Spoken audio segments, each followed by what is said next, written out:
How art thou fallen from heaven, O Lucifer, son of the morning? For thou hast said in thine heart, I will ascend into heaven, I will exalt my throne above the stars of God. I will ascend above the heights of the clouds, I will be like the Most High. Isaiah chapter 14, verses 12 through 14. 1800 years ago in the city of Rome, an influential Christian heretic named Marcion took a look at the world around him and drew a conclusion. The God who created our cosmos couldn't possibly be good. The universe was shot through with appalling threads, violence, slaughter, sickness, and pain. These evils were the Creator's handiwork.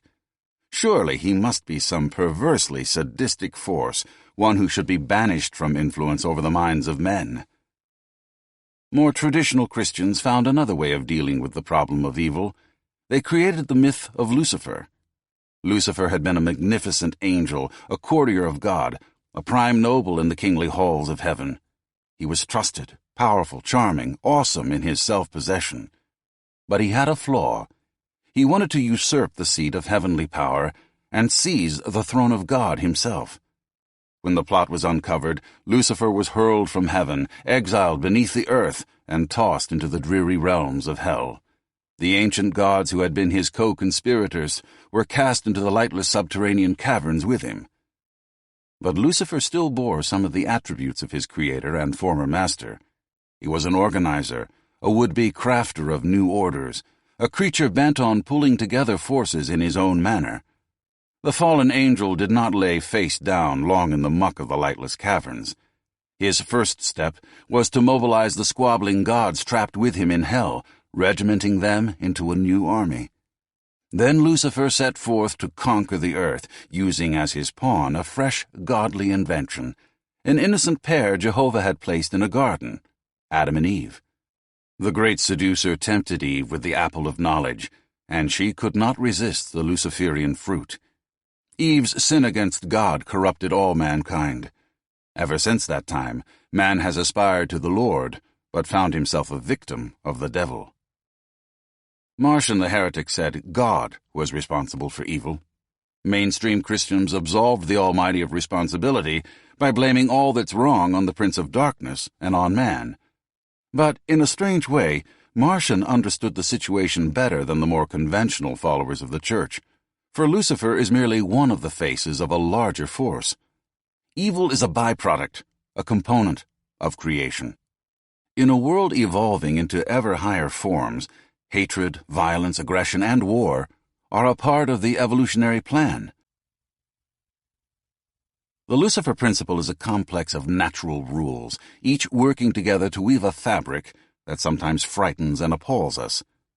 Every one of the threads in that tapestry is fascinating, but the big picture is more astonishing still. At its heart, the Lucifer Principle looks something like this. The nature scientists uncover has crafted our viler impulses into us. In fact, these impulses are a part of the process she uses to create. Lucifer is the dark side of cosmic fecundity, the cutting blade of the sculptor's knife. Nature does not abhor evil. She embraces it. She uses it to build. With it, she moves the human world to greater heights of organization, intricacy, and power. Death, destruction, and fury do not disturb the mother of our world. They are merely parts of her plan. Only we are outraged by the Lucifer Principle's consequences, and we have every right to be. For we are casualties of nature's callous indifference to life, pawns who suffer and die to live out her schemes. One result? From our best qualities come our worst. From our urge to pull together comes our tendency to tear each other apart.